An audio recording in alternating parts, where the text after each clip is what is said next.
Viewers নমস্কার, আমি doctor Jayanta বাইন, plastic এবং কসমেটিক সার্জন। আজকে আমি একটা কমেন্ট নিয়ে আলোচনা করব। আমার একটা ইউটিউব ভিডিও আছে, অনেক ভিডিওই আছে, তার মধ্যে একটা ভিডিওতে আমাদের এক বন্ধু সেই ভিডিওটার হেডিংটা ছিল সার্কামসিশন করার পরে ফ্রেনুলামে ঘা, সেটা নিয়ে আমি ভিডিও করেছিলাম।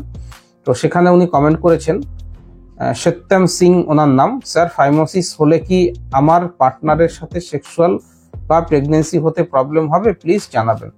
তো ফাইমোসিস হলে সেক্স করতে গেলে পরে কোনো অসুবিধা হবে কিনা এবং বাবা হতে গেলে পরে কোনো অসুবিধা হবে কিনা সেটা নিয়ে আলোচনা করেছেন। আমি দুটো জিনিসটাকে আলাদা আলাদা করে আলোচনা করছি, আশা করি জিনিসটা আপনারা বুঝতে পারবেন। প্রথম কথা হচ্ছে ফাইমোসিস মানে হচ্ছে চামড়াটা পেছনে করতে না পারা। সেটা ফ্ল্যাসিড অবস্থাতে হতে পারে, ফ্ল্যাসিড অবস্থাতে করতে পারছেন, আবার কিছু পেশেন্ট ফ্ল্যাসিড অবস্থায় চামড়া পেছনে করতে পারেন, পেনিসের চামড়াটা, কিন্তু ইরেকশন যখন হচ্ছে তখন পেছনে করতে পারছেন না। করতে গেলে আটকে যাচ্ছে, ব্যথা হচ্ছে, ফ্রেনুলামেও টান লাগতে পারে এবং এই খুব টাইট অবস্থাতে পেছনে করলে পারে পেছনে গিয়ে হঠাৎ করে চামড়া আটকে যেতে পারে, সেটাকে আমরা প্যারাফাইমোসিস বলি।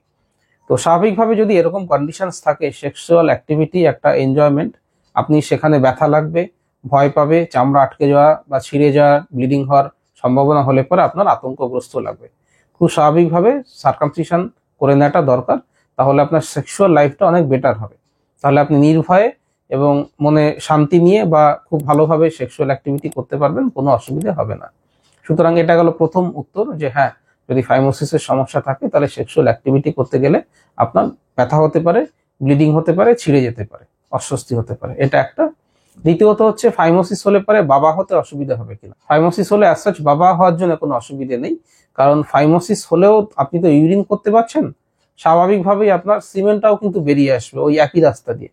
সুতরাং ইউরিন যদি বেরিয়ে আসে, সিমেনও বেরিয়ে আসবে, খুব স্বাভাবিকভাবে মা হতে বা বাবা হতে অসুবিধা হবে না। কিন্তু বাবা হতে অসুবিধা হতে পারে, সেটা ফাইমোসিসের সঙ্গে রিলেটেড নয়। যে সিমেন্টটা বেরোচ্ছে, সেই সিমেনে আপনার যে শুক্রাণু থাকছে বা স্পার্ম থাকছে, সেই স্পার্মের কোয়ালিটি কি, ফিজিওলজিক্যাল প্রপার্টি ঠিক রয়েছে কিনা, এবং এটাই শুধু নয়, আপনার অপোজিট সাইড যিনি রয়েছেন, আপনার ওয়াইফ বা আপনার পার্টনার, তার ফিমেল সেক্সুয়াল অর্গানগুলো কেমন রয়েছে, তার ওভামগুলো কিরকম, তার ইউটেরাসের কন্ডিশন কেমন, সেটাও কিন্তু ডিপেন্ড করে। তো বন্ধাত্মক ব্যাপারটা শুধু ছেলেদের না, মেয়েদের তরফ থেকেও কিন্তু হতে পারে। তো ফাইমোসিসের সঙ্গে অ্যাজ সাচ বাবা হওয়ার কোনো অসুবিধে নেই, কিন্তু ফাইমোসিসের সঙ্গে সেক্সুয়াল অ্যাক্টিভিটির সময় ফুল প্লেজার পাবেন কিনা সেটার সঙ্গে ডেফিনেটলি সম্পর্ক রয়েছে।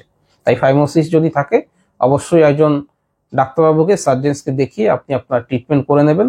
ফাইমোসিস নিয়ে, সার্কামসিশন নিয়ে, প্যারাফাইমোসিস নিয়ে, টাইট ফ্রেনুলাম নিয়ে, বিভিন্ন ধরনের ফাইমোসিসের বা সার্কামসিশনের যে technique, stitch technique, cosmetic stitch technique, stapler technique, জেডেসার টেকনিক, লেজার টেকনিক, এই সমস্ত বিষয়ে, রিভিশন সার্কামসিশন, প্যারাফাইমোসিস, এসব নিয়ে আমার ইউটিউবে অনেক ভিডিও দেওয়া রয়েছে, সেগুলো দেখলে অনেক ইনফরমেশন পেয়ে যাবেন।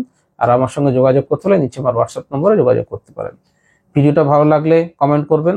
আপনারা যদি কিছু জানতে চান, আমি সেই বিষয়ে অবশ্যই ভিডিও বানাবো। চ্যানেলটাকে সাবস্ক্রাইব করবেন।